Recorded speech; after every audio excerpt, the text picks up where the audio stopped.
والسلام على من لا نبي بعده أما بعد فأعوذ بالله من الشيطان الرجيم بسم الله الرحمن الرحيم وإذ يمكر بك الذين كفروا ليثبتوك أو يقتلوك أو يخرجوك ويمكرون ويمكر الله والله خير الماكرين صدق الله العظيم اللهم صل على سيدنا محمد وعلى آل سيدنا محمد وبارك وسلم بحمد اللہ تعالی۔ ہمارا پیارے نبی صلی اللہ علیہ وسلم کی سیرت طیبہ کے عنوان سے سیرت کورس چل رہا، جس میں ہم آپ صلی اللہ علیہ وسلم کی نبوت سے قبل کی 40 سالہ سیرت طیبہ پڑھ چکے اور آپ صلی اللہ علیہ وسلم کی نبوت کے بعد کی 13 سالہ مکی زندگی پڑھ چکے۔ آپ صلی اللہ علیہ وسلم کی عمر مبارکہ جب 53 سال ہوتی ہے، آپ مکہ المکرمہ میں تشریف فرما ہے۔ آپ صلی اللہ علیہ وسلم کے ہجرت کا سبب ایک واقعہ جس کو اللہ کریم نے سورۃ الانفال کے اندر ذکر فرمایا، وَإِذْ يَمْكُرُ بِكَ الَّذِينَ كَفَرُوا، کافر لوگ آپ کے بارے میں سازشیں اور چال بازیاں کرتے ہیں، لِيَثْبِتُوكَ کہ آپ کو قید کر دیں، او يُخْرِجُوكَ یا آپ کو جلا وطن کر دیں، او يَقْتُلُوكَ یا آپ کو قتل کر دیں، وَيَمْكُرُونَ سارے کافر مل کر سازشیں کر رہے، وَيَمْكُرُ اللَّهُ اور اللہ تعالی بھی اپنے محبوب کو بچانے کی تدبیر کر رہا، واللہ خیر الماکرین اللہ تعالی کی تدبیر سب سے بہترین تدبیر ہے۔ آپ صلی اللہ علیہ وسلم معراج سے واپس آئے۔ آپ صلی اللہ علیہ وسلم نے دوبارہ مکہ کے ظالم زدہ لوگوں پر دعوت کا کام شروع کیا۔ یہ وہ لوگ جنہوں نے آپ صلی اللہ علیہ وسلم پر پتھر برسائے، یہ وہ لوگ جنہوں نے آپ صلی اللہ علیہ وسلم پر اوجری ڈالی، یہ وہ لوگ جنہوں نے آپ صلی اللہ علیہ وسلم کو ماننے اور چاہنے والوں کو بھی ستایا، یہ وہ لوگ جنہوں نے صحابہ کرام کو ہجرت کرنے پر مجبور کر دیا، یہ وہ لوگ تھے جنہوں نے آپ صلی اللہ علیہ وسلم کے گھر والوں پر بھی ظلم و ستم کیے۔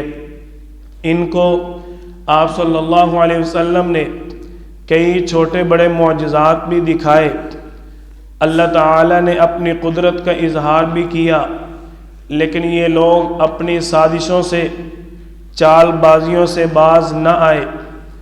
آپ صلی اللہ علیہ وسلم نے اللہ کے حکم سے ان کو چاند بھی 2 ٹکڑے کر کے دکھایا، اس کے باوجود یہ لوگ مسلمان نہ ہوئے۔ آپ صلی اللہ علیہ وسلم کی مجلس میں کافر آئے، آ کر کہنے لگے، تو ہے جو کہتا ہے میں اللہ کا نبی ہوں؟ آپ صلی اللہ علیہ وسلم نے فرمایا، جی ہاں میں کہتا ہوں میں اللہ کا نبی ہوں، انا آخر الانبیاء میں نبیوں میں سب سے آخری نبی ہوں۔ کہنے لگے، اگر تیرا یہ دعویٰ ہے تو ہمیں چاند 2 ٹکڑے کر کے دکھا۔ آپ صلی اللہ علیہ وسلم نے فرمایا، اگر چاند 2 ٹکڑے کر کے دکھا دوں مسلمان ہو جاؤ گے؟ کہنے لگے، ہاں ٹھیک ہے، اگر آپ چاند 2 ٹکڑے کر کے دکھا دو مسلمان ہو جائیں گے۔ آپ صلی اللہ علیہ وسلم نے اپنے اللہ کی مدد کو پکارا اور چاند کی طرف یوں انگلی سے اشارہ کر دیا۔ آپ صلی اللہ علیہ وسلم کے اشارے اور اللہ کی قدرت کے ساتھ چاند 2 ٹکڑے ہو جاتا ہے۔ جب چاند 2 ٹکڑے ہو گیا، کہنے لگے، اچھا تو نے ان کو 2 ٹکڑے تو کر لیا، اگر تو اللہ کا نبی ہے تو چاند کو دوبارہ جوڑ کے دکھا۔ آپ صلی اللہ علیہ وسلم نے دوبارہ اشارہ کیا، چاند دوبارہ جڑ جاتا ہے اللہ کے حکم کے ساتھ۔ اب یہ لوگ جو کہہ رہے تھے اگر چاند ٹکڑے کر کے دکھا دو تو مسلمان ہو جائیں گے؟ کہنے لگے نہیں نہیں، ہم نے مسلمان نہیں ہونا کیونکہ تو نے چاند پر جادو کر دیا ہے۔ نعوذ باللہ، بڑے بدبخت لوگ تھے۔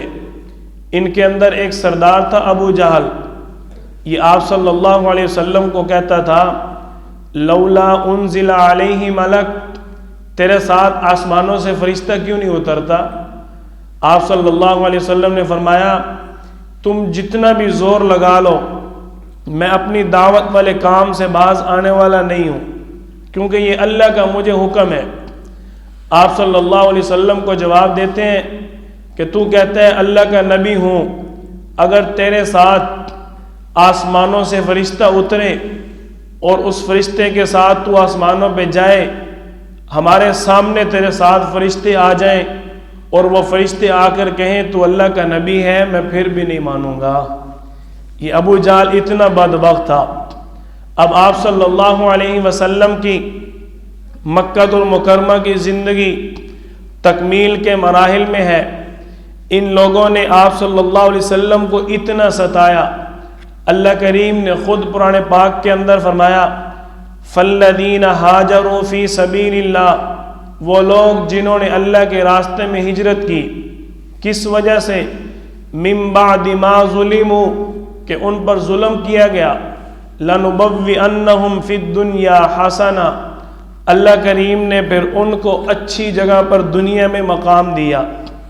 آپ صلی اللہ علیہ وسلم اللہ کریم سے دعا بھی فرمایا کرتے تھے وَقُلْ رَبِّ أَدْخِلْنِي مُدْخَلَ صِدْقٍ، اے اللہ اچھی جگہ میں داخل فرما، اچھائی کے ساتھ داخل فرما، وَأَخْرِجْنِي مُخْرَجَ صِدْقٍ، اچھائی کے ساتھ نکال اور اچھی طرح ہمیں یہاں سے نکال، وَاجْعَلْ لِي مِن لَّدُنْكَ سُلْطَانًا نَصِيرًا، ہمارے لیے تو بہت بڑا بادشاہ مددگار بن جا۔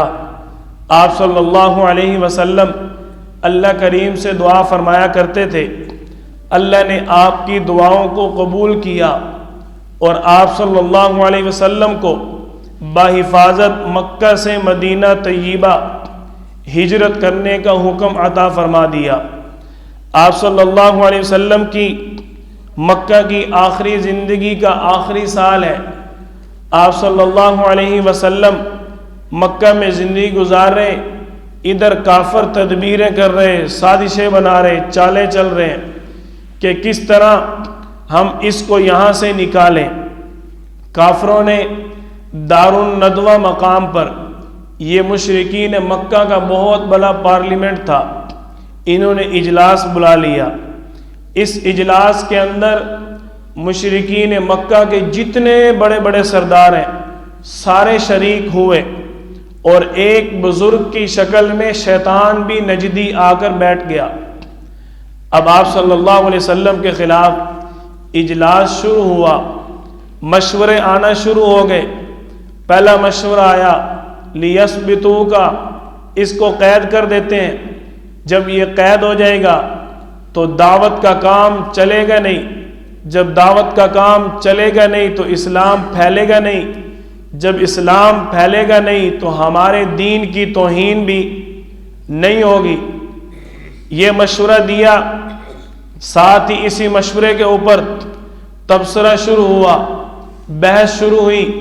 ایک کہنے لگا اگر اس مشورہ پر فیصلہ ہو جاتا ہے تو اس کے جو چاہنے اور ماننے والے صحابہ ہیں وہ اپنی جان تو دے دیں گے، اپنے آقا اپنے پیغمبر کو قید نہیں رہنے دیں گے۔ دشمن مانتا ہے، اپنے نہیں مان رہے۔ آپ صلی اللہ علیہ وسلم کے بارے میں یہ مشورہ ہوا، اس پر جب بحث ہوئی اس مشورہ پر فیصلہ نہ ہو سکا۔ دوسرا مشورہ ہے جی او یخرجوک، ایسے کرتے ہیں اس کو جلا وطن کر دیتے ہیں، اس کو مکہ سے نکال دیتے ہیں، کہیں دور علاقے میں چلا جائے گا۔ جب یہ کسی دور علاقے میں ہوگا تو ہمارے بتوں کی حفاظت رہے گی، ہمارے مذہب کی توہین نہیں ہوگی، یہ اپنا جہاں جائے جو مرضی کرے۔ مشورہ آ گیا، اب اس پر تبصرے شروع ہو گئے۔ اب مشوروں کے بعد فیصلہ قریب ہوا تو شیطان نجدی بول پڑا، اگر اس کو تم ملک بدر کرتے ہو، جلا وطن کرتے ہو، اس کے کلام میں اتنی تاثیر ہے، یہ جو قرآن کریم پڑھتا ہے اس میں اتنی طاقت ہے کہ یہ دور بیٹھ کر بھی اگر وہاں سے قرآن پڑھے گا اس کے اثرات یہاں پھیلیں گے، اس لیے یہ مشورہ بھی صحیح نہیں ہے۔ اس مشورہ پر بھی فیصلہ نہ ہو سکا۔ تیسرا مشورہ ہے جی، او یقتلوکا، اس کو سارے مل کر قتل کر دیتے ہیں۔ قتل کے مشورہ پر ابو جہل غصے سے کھڑا ہو گیا۔ اس کا نام تھا مشرکین مکہ کی طرف سے ابو الحکم۔ مشرکین مکہ اس کو ابو الحکم پکارا کرتے تھے کہ فیصلوں کا بادشاہ، فیصلوں والا۔ آپ صلی اللہ علیہ وسلم نے اس کو لقب دیا تھا ابو جہل کا۔ یہ جو ابو جہل کا اس کا لقب ہے، اس کو آپ صلی اللہ علیہ وسلم نے دیا تھا۔ آپ خود اندازہ لگائیں، اس کو جہالت کا لقب تو ملنا ہی تھا۔ جو یہ کہہ رہے ہیں کہ آسمانوں سے فرشتہ بھی آ جائے تو پھر بھی نبی نہیں مانوں گا۔ مشورہ ہوا کہ اس کو قتل کر دیں۔ ابو جہل غصے سے کھڑا ہو گیا، یہی مشورہ صحیح ہے اور اسی پر فیصلہ ہوگا، کیونکہ میں ابو الحکم ہوں تو لہٰذا فیصلہ قتل پر ہی ہوگا۔ قتل پر اتفاق ہو گیا، سارے مشرکین متحد ہو گئے، سارے کافر اکٹھے ہو گئے۔ الکفر ملت واحدہ، سارے کفر ایک جماعت بن گئے۔ اب سارے اکٹھے ہو کر کیا کہہ رہے ہیں، اس کو قتل کیسے کرنا ہے؟ اگر کسی ایک بندے نے قتل کر دیا تو قبیلہ قریش والے ہم سے دیت مانگیں گے، قصاص مانگیں گے، بدلہ دو بھائی، ہمارا بندہ مار دیا ہے، اس کے بدلے میں بندہ ہم ماریں گے تو بندہ پتہ نہیں چلے کون ہے۔ اس طریقے سے اس کو ختم کرتے ہیں کہ کسی کا نام ہی نہ آئے۔ مشورے میں یہ بات انہوں نے طے کر لی کہ ہم سارے مل کر اس کے گھر کا گھیراؤ کرتے ہیں، جو ہی یہ نکلے گا ہم سارے ایک دم حملہ کر کے اس کو ختم کر دیں گے، پتہ ہی نہیں چلے گا کہ کس نے قتل کی ہے۔ اب مشرکین مکہ نے اس بات پر اتفاق کر لیا۔ اتفاق کر کے آپ صلی اللہ علیہ وسلم کے گھر کا گھیراؤ کر لیتے ہیں، محاصرہ کر لیتے ہیں۔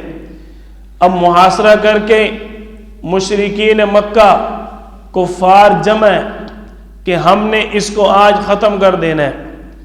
آپ صلی اللہ علیہ وسلم کے خلاف ادھر یہ مشرکین سازشیں اور چال بازیاں کر رہے تھے۔ اللہ تعالیٰ نے فرمایا وَإِذْ يَمْكُرُ بِكَ الَّذِينَ كَفَرُوا، کافر لوگ سازشیں کر رہے، وَيَمْكُرُ اللَّهُ، ادھر آپ کا اللہ بھی تدبیریں کر رہا تھا، آپ کا اللہ بھی تدبیر اختیار کر رہا تھا کہ میں نے اپنے پیغمبر کی حفاظت کیسے کرنی ہے۔ وَاللَّهُ خَيْرُ الْمَاكِرِينَ، اور آپ کے اللہ کی تدبیر تو بہترین تدبیر ہے، اس جیسی تدبیر کوئی نہیں کر سکتا۔ ہم اپنی زبان میں کہتے ہیں نا، جنوں اللہ رکھے اونوں کون چکھے۔ اب آپ صلی اللہ علیہ وسلم کی حفاظت اللہ نے کرنی ہے تو یہ سارے کیا کر سکتے تھے؟ سارے آپ صلی اللہ علیہ وسلم کے گھر کا گھیراؤ کر کے کھڑے ہیں۔ اللہ تعالیٰ نے جبریل علیہ السلام کو بھیج کر اپنے پیارے محبوب صلی اللہ علیہ وسلم کو باخبر کر دیا کہ مشرکین آج رات آپ پر حملہ کرنے والے ہیں۔ آج اپنے بستر پر نہیں سوئیں گے، آپ اپنے بستر پر حضرت علی رضی اللہ تعالیٰ عنہ کو سلا دیں۔ آپ صلی اللہ علیہ وسلم کو اللہ تعالیٰ نے حکم دیا آپ اپنے گھر سے نکلیں، فَأَغْشَيْنَاهُمْ فَهُمْ لَا يُبْصِرُونَ، پڑھتے جائیں اور کافروں کی طرف آپ راغ پھینکتے جائیں۔ اللہ کی قدرت سے سارے کافر اندھے ہو جائیں گے اور آپ کو کوئی بھی دیکھ نہیں پائے گا۔ آپ صلی اللہ علیہ وسلم اپنے بستر پر حضرت علی رضی اللہ عنہ کو سلاتے ہیں۔ یہ جو آپ کی جان کے دشمن کھڑے ہیں نا باہر، یہ جو سارے باہر قتل کرنے کے لیے آئے کھڑے ہوئے، یہ جو جان لینے کے لیے آئے ہوئے ہیں، ان کی امانتوں کے محافظ آپ صلی اللہ علیہ وسلم تھے۔ اتنا بڑا امانت دار، اتنا بڑا شفیق علی الامت، واقعی آپ صلی اللہ علیہ وسلم رحمت للعالمین تھے۔ آپ ان کی چیزوں کی بھی حفاظت کر رہے اور وہ اتنے بدبخت کہ آپ کی جان کے دشمن بنے بیٹھے۔ آپ صلی اللہ علیہ وسلم نے حضرت علی رضی اللہ تعالیٰ عنہ کو فرمایا، علی یہ جتنی بھی امانتیں ہیں یہ تیرے حوالے کر رہا ہوں، یہ ساری امانتیں ان کی واپس کر کے تو بھی مدینہ آ جانا۔ مشرکین مکہ کے ان چال بازیوں سے پہلے آپ صلی اللہ علیہ وسلم کی نبوت کے 11ویں سال مدینہ طیبہ سے کچھ لوگ حج کے لیے آئے تھے۔ آپ صلی اللہ علیہ وسلم نے دعوت کا سلسلہ جو شروع کیا ہوا تھا، ہر سال حج پہ آنے والے لوگوں کو میدان عرفات میں جمع کر کے آپ اسلام کی دعوت دیتے تھے۔ فَإِذَا أَفَضْتُم مِّنْ عَرَفَاتٍ فَاذْكُرُوا اللَّهَ، آپ لوگوں کو اللہ کی طرف بلاتے تھے۔ اب ہر سال دعوت کا سلسلہ چلتا تھا، تو ایک سال قبل مدینہ والے آئے تھے حج کرنے، آپ صلی اللہ علیہ وسلم نے ان کو اسلام کی دعوت دی اور مدینہ میں اسلام پھیل گیا، انہوں نے اسلام کو قبول کر لیا۔ اسلام کو قبول کرنے کے ساتھ ہی انہوں نے یہ بات کی کہ ہم آپ کو اپنے شہر آنے کی دعوت دیتے ہیں، آپ جب بھی آئیں ہمارا شہر آپ کے لیے حاضر ہے، آپ مدینہ طیبہ آ جائیں۔ آپ صلی اللہ علیہ وسلم نے ان کو تسلی دی کہ میں جب بھی ہجرت کروں گا انشاءاللہ تمہارے پاس ہی آؤں گا۔ آپ فتح مکہ کے بعد پڑھیں گے، آپ صلی اللہ علیہ وسلم نے جب مکہ فتح کر لیا نا، تو آپ نے وہاں پر ہر ایک کو امن امان امن امان، اتنا آپ نے پیغام کا محبت کا درس دیا۔ مدینہ والے صحابہ کرام آپ صلی اللہ علیہ وسلم سے عرض کرتے ہیں، یا رسول اللہ آپ کے امان کی صداؤں سے، محبت کی فضاؤں سے یہ لگ رہا کہ اب آپ کہیں مکہ مکرمہ تو نہیں قیام فرمائیں گے؟ آپ صلی اللہ علیہ وسلم نے فرمایا ایسی بات نہیں ہے، اب میرا جینا بھی مدینہ والوں کے ساتھ ہے اور مرنا بھی مدینہ والوں کے ساتھ ہے۔ آپ صلی اللہ علیہ وسلم جب مدینہ آئے، ان لوگوں کی آپ صلی اللہ علیہ وسلم کے ساتھ کتنی محبت تھی۔ مشکات شریف میں حدیث مبارکہ ہے، حضرت انس رضی اللہ عنہ راوی ہیں، فرماتے ہیں آپ صلی اللہ علیہ وسلم جس دن مدینہ آئے، ہمارے لیے ساری زندگی میں سب سے بڑا خوشی کا دن وہ دن تھا جب آپ کی مدینہ طیبہ آمد ہوئی، اور جب آپ صلی اللہ علیہ وسلم کا وصال ہوا، ہمیں ابھی تک ہم نے اپنے ہاتھوں سے مٹی نہیں جھاڑی تھی کہ ہمیں اسی وقت محسوس ہو رہا تھا ہم اب آخری سانس تک تنہا ہو گئے۔ یوں آپ صلی اللہ علیہ وسلم کے ساتھ مدینہ والے محبت کرتے تھے۔ آپ صلی اللہ علیہ وسلم کو اللہ تعالی نے باخبر کر دیا کہ اب یہ لوگ آپ کی جان کے دشمن بن گئے ہیں، آپ لہذا ہجرت کریں۔ اللہ نے ایک قول کے مطابق خواب میں آپ صلی اللہ علیہ وسلم کو ہجرت کا حکم فرمایا۔ آپ صلی اللہ علیہ وسلم نکلتے ہیں، کافروں کی طرف راکھ پھینکتے ہیں، فَأَغْشَيْنَاهُمْ فَهُمْ لَا يُبْصِرُونَ، پڑھتے ہوئے جا رہے ہیں۔ آپ صلی اللہ علیہ وسلم نے سیدنا صدیق اکبر رضی اللہ تعالیٰ عنہ کے ساتھ ہجرت کی ترتیب سے قبل ان کو ساری ترتیب بتا دی تھی کہ اس جگہ پر آپ آئیں گے، اس جگہ پر میں آ جاؤں گا، اور میں اگر پہلے آ گیا تو آپ کے پاس میں آؤں گا، اگر آپ پہلے آئے تو آپ اس جگہ پر پہنچ جائیں گے۔ اب یہ آپ صلی اللہ علیہ وسلم کی پہلے سے ترتیب طے تھی۔ آپ نکلے، دیکھو یہاں ہجرت کے واقعے میں لوگ تولتے ہیں سیدنا صدیق اکبر رضی اللہ تعالیٰ عنہ کے مقام کو اور حضرت علی رضی اللہ تعالیٰ عنہ کے مقام کو۔ حضرت علی رضی اللہ تعالیٰ عنہ خود راوی ہیں، ان سے پوچھا گیا کہ آپ صلی اللہ علیہ وسلم کا رفیق سفر سیدنا صدیق اکبر رضی اللہ عنہ کو کیسے بنایا گیا؟ آپ رضی اللہ تعالیٰ عنہ فرماتے ہیں کہ اللہ تعالیٰ نے آپ کو حکم دیا ایسا کہ آپ ابو بکر کے ساتھ ہجرت کریں گے، آپ کا رفیق سفر ابو بکر ہوگا۔ آپ صلی اللہ علیہ وسلم کی ہجرت کے اندر حضرت علی اور حضرت صدیق اکبر رضی اللہ عنہ کے مقام کو لوگ تولنے کی کوشش کرتے ہیں۔ میرا وجدان یہ کہتا ہے کہ اگر جان بچانا بڑا کام ہے، نبی کی جان بچانا بڑا کام ہے، تو اپنی جان داؤ پہ لگانا یہ بھی بڑا کام ہے۔ سیدنا صدیق اکبر رضی اللہ تعالیٰ عنہ نے آپ صلی اللہ علیہ وسلم کی حفاظت کی، آپ کی جان کی حفاظت کرتے ہوئے ہجرت کے وقت ساتھ لے کر گئے۔ حضرت ابوبکر صدیق رضی اللہ عنہ کا یہ عمل بڑا مبارک ہے، لیکن جو آپ کے بستر پہ سویا ہوا ہے اس نے بھی تو اپنی جان داؤ پہ لگائی ہوئی ہے۔ کیوں بستر پہ سلایا تھا آپ صلی اللہ علیہ وسلم نے؟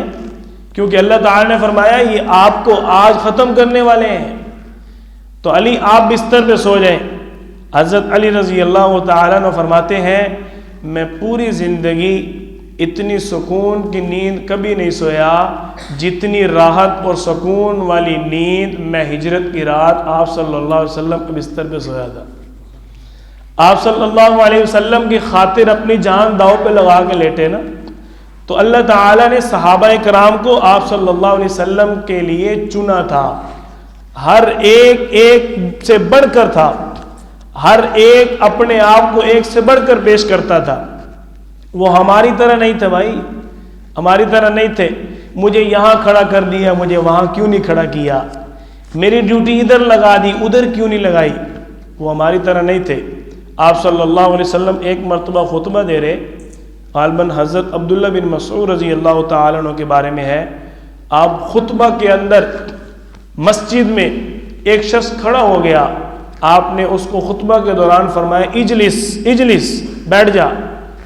آپ صلی اللہ علیہ وسلم کی یہ آواز حضرت عبداللہ بن مسعود رضی اللہ تعالیٰ عنہ کے کانوں میں پڑی، آپ کا ایک پاؤں مسجد میں تھا، ایک دروازے کے باہر تھا، آپ وہیں دروازے میں بیٹھ گئے، کہیں آپ صلی اللہ علیہ وسلم کے حکم پر عمل کرنے میں تاخیر نہ ہو جائے۔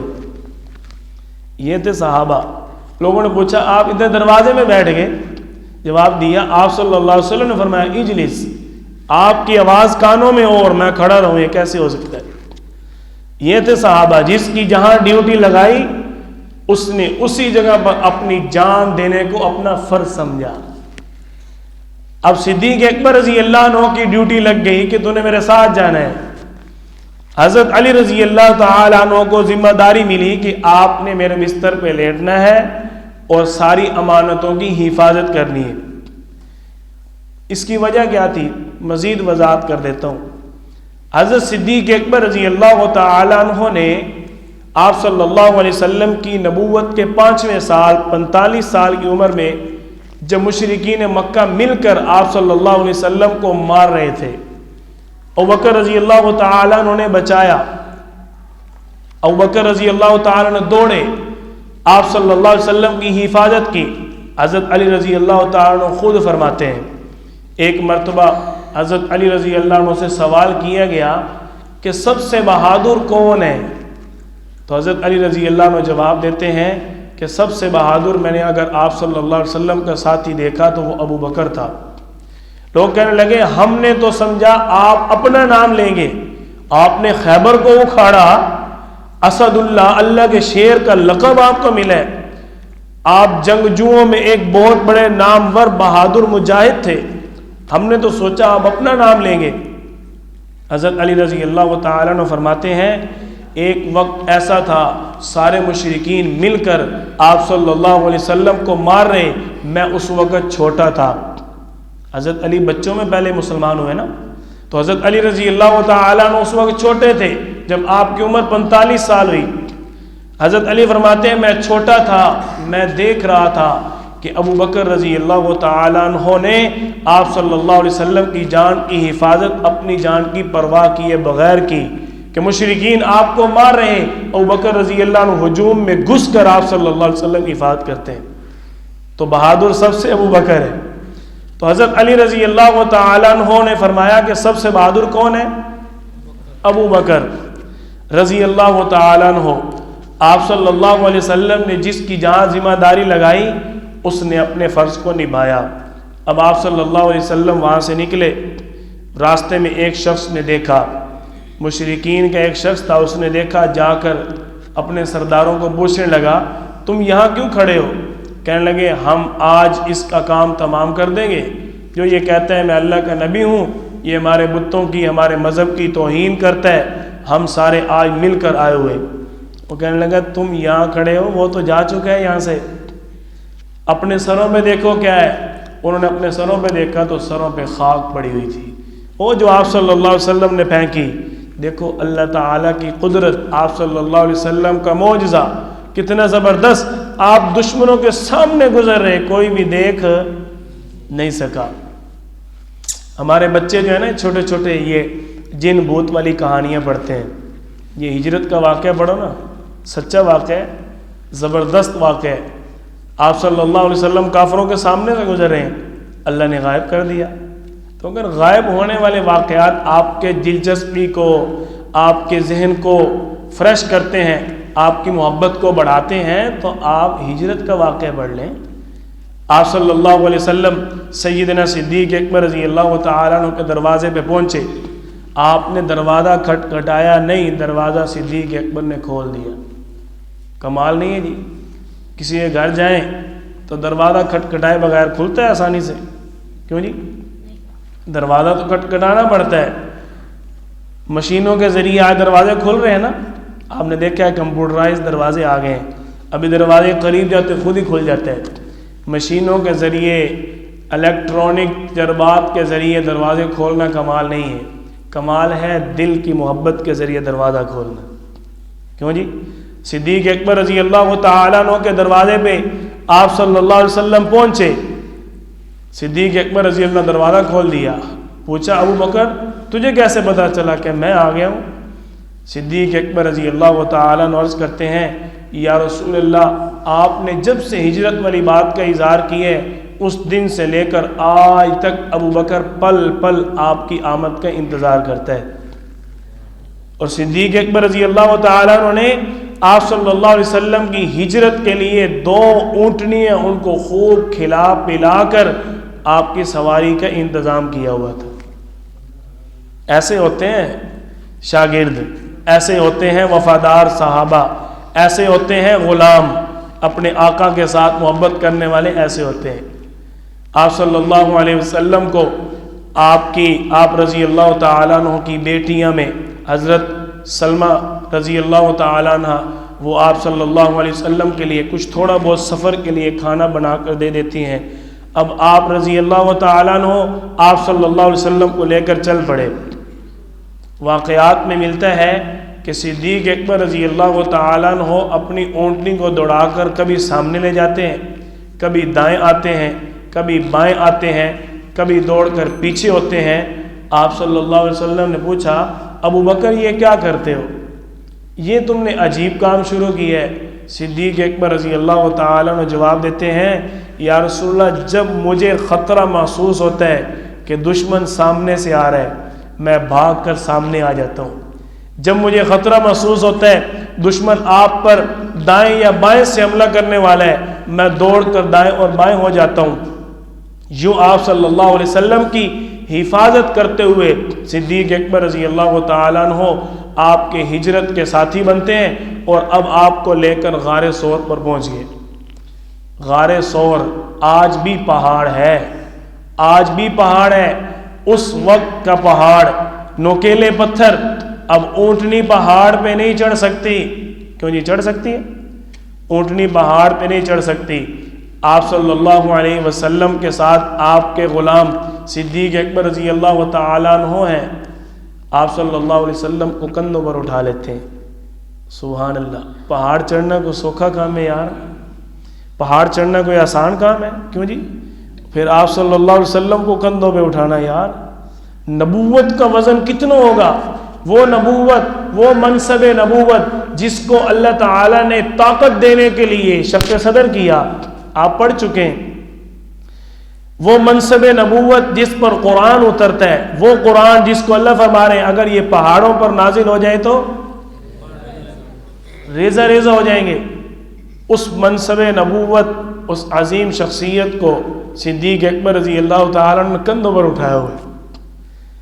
آپ صلی اللہ علیہ وسلم کو کندھوں پر اس لیے اٹھایا کہ آپ پہاڑ پہ چڑھ رہے ہیں، نکیلے پتھر ہیں، صدیق اکبر رضی اللہ تعالیٰ عنہ کو یہ گوارا نہیں کہ میرے آقا کے پاؤں پر نکیلے پتھر لگے۔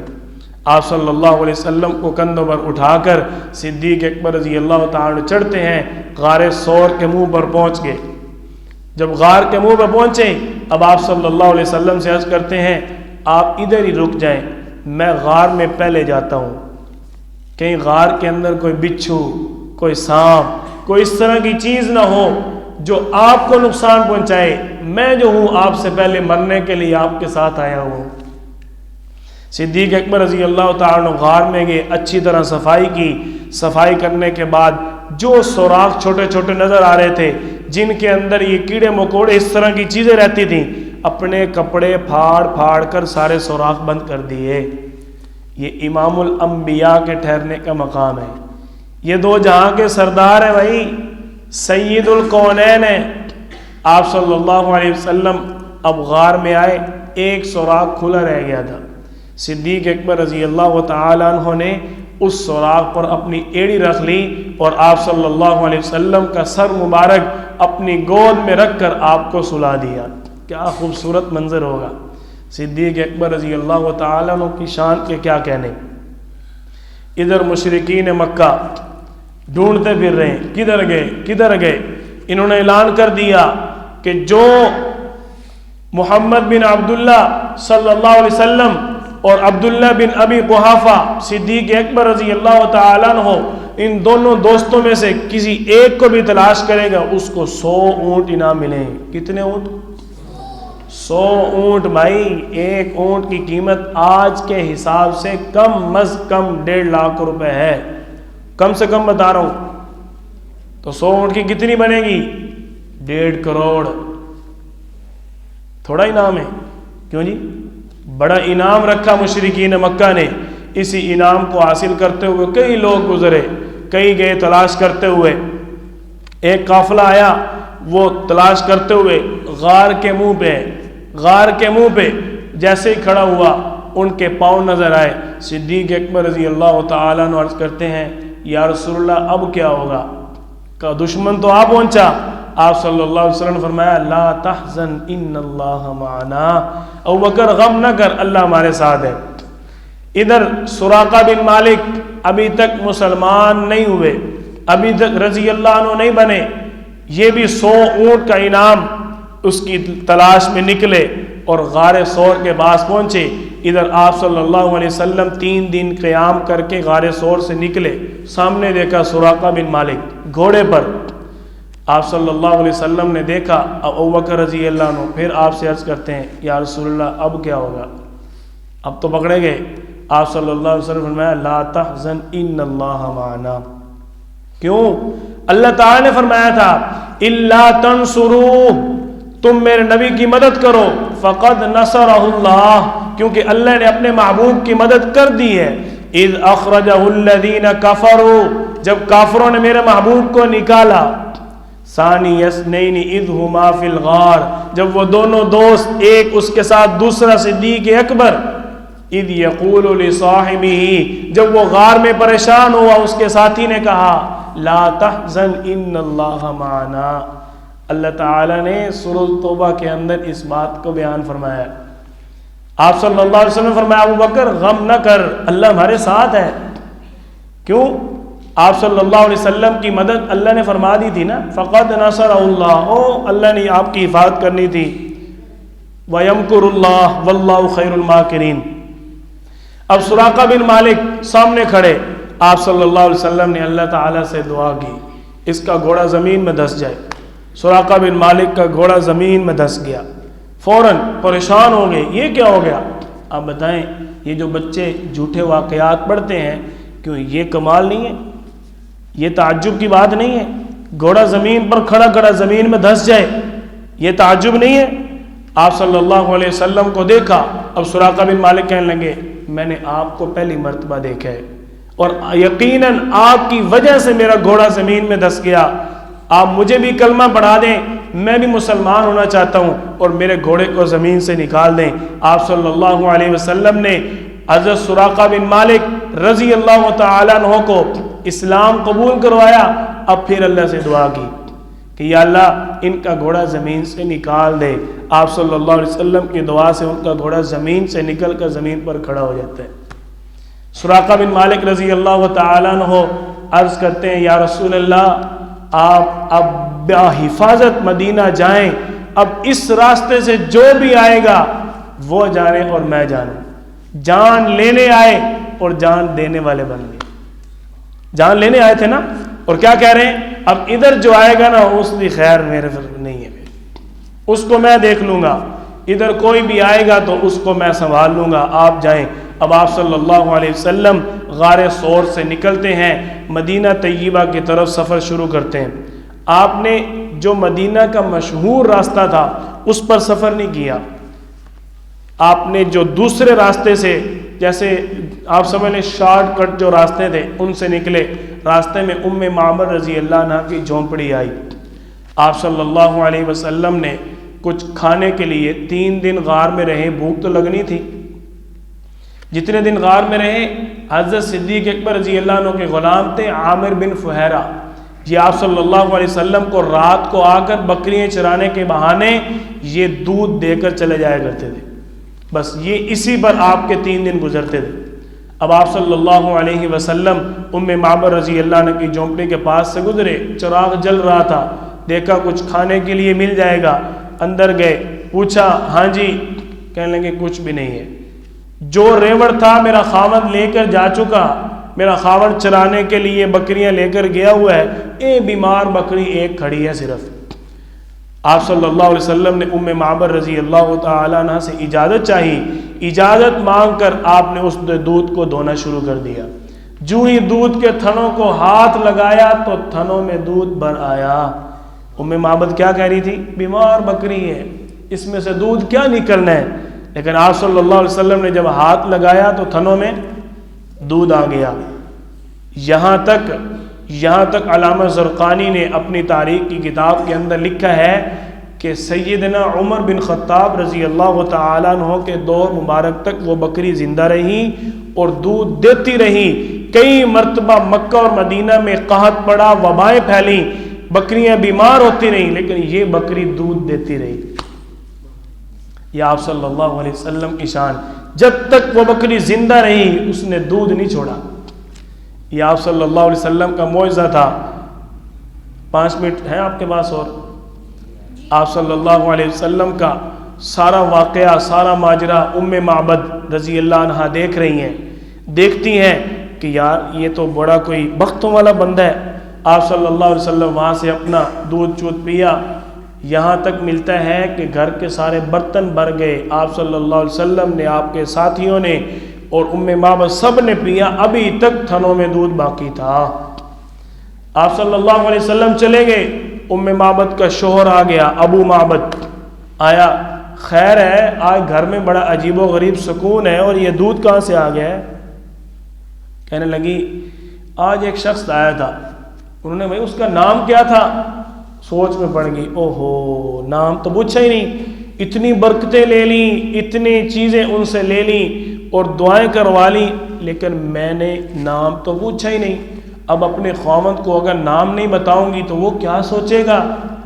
اپنی طرف سے دل میں نام رکھ لیا، کہنے لگی ہاں وہ ہمارے گھر میں مبارک آیا تھا، اپنی طرف سے نام رکھ لیا۔ کون آیا تھا؟ مبارک آیا تھا۔ کہنے لگی اچھا، خاوند کہنے لگا او مبارک کیسا تھا مجھے پہلے بتاؤ پھر کھانا شروع ہوگا۔ آپ صلی اللہ علیہ وسلم کا سارا حلیہ شمائل ترمذی کے اندر ام معبد رضی اللہ تعالیٰ عنہ نے بیان کیا ہے کہ آپ کا چہرہ ایسا تھا، آپ کی پیشانی ایسی تھی، رخسار آپ کے گول تھے، آپ صلی اللہ علیہ وسلم کا سینہ چوڑا تھا، آپ کا قد نہ زیادہ لمبا تھا نہ چھوٹا تھا، سارا آپ کا حلیہ روایت کے اندر ملتا ہے۔ اب ابو معبد ان کا شوہر روزانہ بکریاں چرا کے آتا، کہتا ہاں جی پہلے مبارک کی باتیں سناؤ پھر کھانا کھائیں گے۔ آپ صلی اللہ علیہ وسلم کا حلیہ، آپ کی سیرت کوئی عام چیز نہیں ہے، آپ بڑے مبارک لوگ ہیں، اللہ نے آپ کو آپ صلی اللہ علیہ وسلم کی سیرت کے لیے چنا ہے۔ آپ اس اپنے انتخاب کو اپنی آخری سانس تک قائم اور دائم رکھیں گے انشاءاللہ۔ اللہ تعالیٰ مجھے اور آپ سب کو آپ صلی اللہ علیہ وسلم کی سیرت طیبہ پڑھ کر، سن کر، عمل کرنے کی، یاد کرنے کی، آگے پھیلانے کی توفیق عطا فرمائے۔ وآخر دعوانا ان الحمد للہ رب العالمین۔